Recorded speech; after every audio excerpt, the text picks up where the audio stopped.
lost in night, in the wood, shadows fight.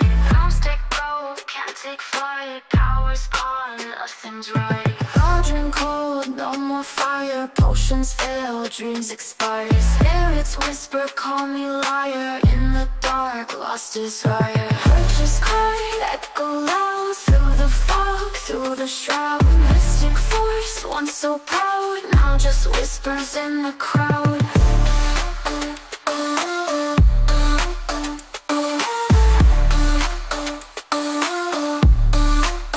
Babalan TV. Hi Leo, welcome po sa inyong reading. So this is Leo January the 15th to January the 21st reading. Para po sa mga bago, don't forget to click the subscribe button, smash the like button, comment below kung kayo po ay nakaka-resonate, and hit the notification bell. Kung gusto nyo pong sumali sa ating live sessions, dun po yan sa ating kabilang channel, that is Babaylan TV. No? Yan po ang ating unang channel catered for our international audience. So, Leo, I want you to know that this is a general reading. You may resonate with the entire reading or you may resonate with some bits and pieces of the reading. Take what's only yours. So, simulan na natin. No? Leo, no place like home. Time to go. Not for you. So I feel like whether this is you or your person, you can switch the energies naman, no? So what I am reading here is the dynamic, all right? So let's say merong isang taong nakagawa ng maling desisyon, no? Parang sinabi niya na at first, yeah, ito ang gusto kong gawin, lumayo, magpakalayo-layo, no? Huwag isipin kung ano ang nararamdaman ng ibang tao. Maging somewhat makasarili dahil uunahin ko ang kung ano yung nagpapasaya sa akin, no? So, as time passes by, at first siguro okay, pero as time passes by, medyo naiisip nitong taong to, parang mali yata ang nagawa kong desisyon sa buhay, no? Parang kailangan ko nang umuwi, no? For a few numbers of you, siguro na dapat sobrang nagpakalayo-layo, no, na homesick na sila. I think na meron nagsisink in na rin dito yung sinasabi natin. Meron na akong pagtanggap sa sarili na mali nga itong mga desisyon na nagawa ko, na hindi nga maganda or hindi maganda ang kinalabasan, no? Parang on the latter time medyo naapektuhan na, no? Ang kabuhayan, no? I think I need to return, no, sa aking kinakasama, sa aking mahal. Mahal pero iniwan. Then ito naman, parang meron ngayon nagkapalit sila ng sitwasyon. Ito naman si mahal, no? Naka-move on na ako no? Or somehow okay na. Kung hindi pa naka-move on, somehow meron na rin pag-embrace or pagtanggap dito sa idea na okay na ako, no? Okay na ako na wala ka. Of course, 'di ba? Kung sasabihin natin siguro kung babalik ka, I may have to re-evaluate first. Pero kung hindi ka babalik, nandun na yung okay na, no? Okay na. Somehow siguro at one point in time, yeah, inantay kita, pero hindi kasi madali yung process ng paghihintay ko Hindi kasi madali yung process ng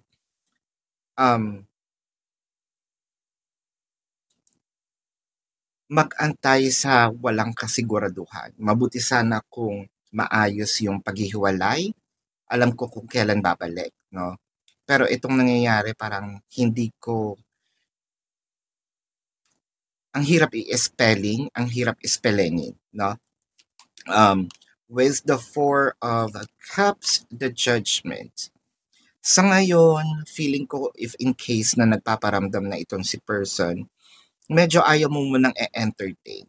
For you, parang siguro, sinasabi mo sa sarili mo dito, Leo, to see is to believe, no?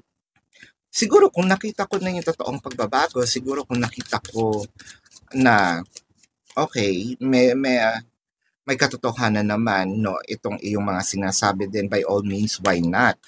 Pero up until hindi ko nakikita, up until bukang bibig lang ito, I think I may have not to pay attention to it, no?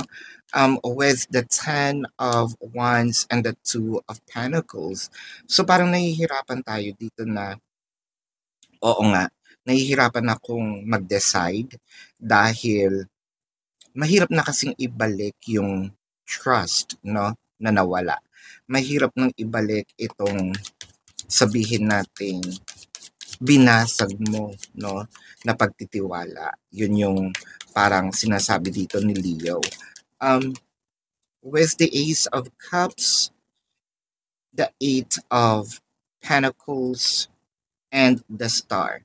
So parang ang nangyayari dito ngayon, I worked hard, no, to devote my time sa sarili ko dahil hindi naman ako nasanay no. Sanay ako na pinaglilingkuran ka, sanay ako na yung pagmamahal ko, 'di ba? Ibinibigay ko sa iyo. Ang hirap nung yung process na nag-a-adjust ako that time, 'di ba? Ang hirap yung ngayon na medyo okay na, nasa akin na somehow maayos ang trabaho, no? Somehow nakafocus na ako sa sarili ko, to my own progress, to my own, sabihin natin, well-being, no? Goals in life, tsaka ka naman babalik. Ang hirap nung mga pinagdaanan, 'di ba? Lalo na doon sa process ng ako mag-isa malungkot, ikaw umalis masaya, no? Ngayon ikaw malungkot para palungkutin uli ako, 'di ba? With the Queen of Swords, parang nabubuhay yung inis, yung galit. You probably want to rub an old wound. Ito yung sinasabi natin, kailangan natin pag-usapan. Kasi hindi, although naghilom, pero sa ibaba nun, nandun pa rin yung sugat no? Sa ilalim ng hilom na yun, nandun pa din yung sugat.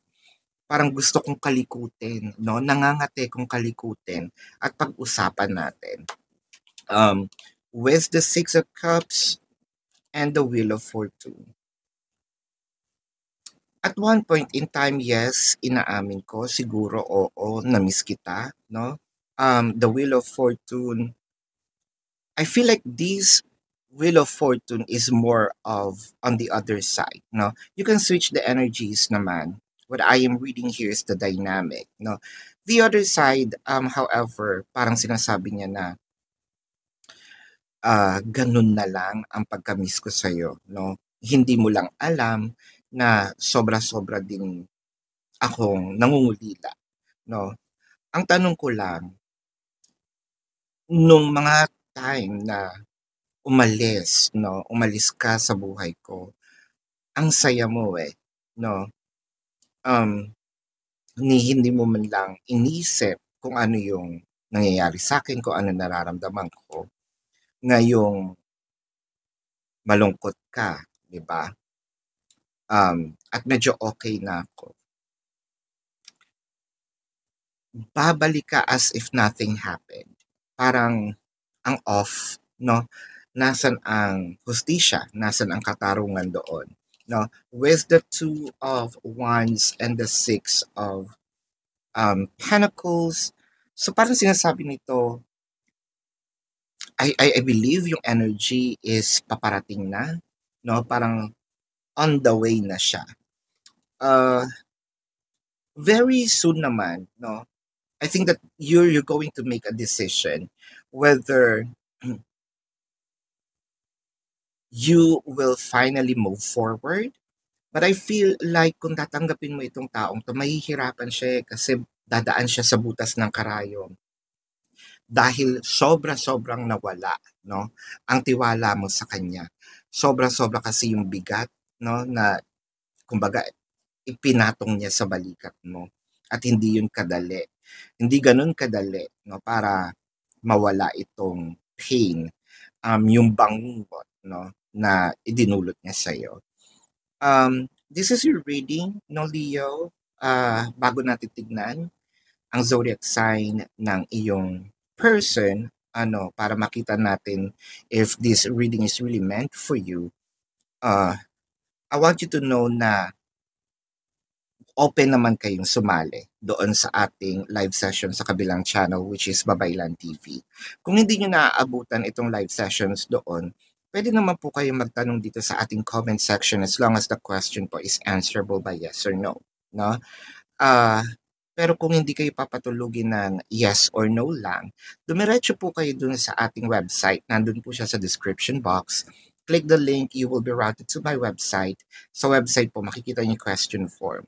Nandun po yung amount per question, name, number, QR code for your reference. I also created a discounted price of 4 questions plus 1. Take advantage of it. And if you want to book a private reading, nandun din po siya. No?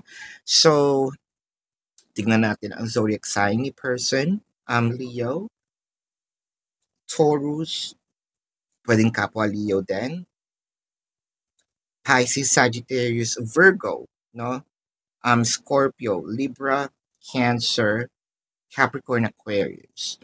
So again, Leo, this is your reading. Love and light to you. Namaste. See you po sa susunod na reading. Goodbye.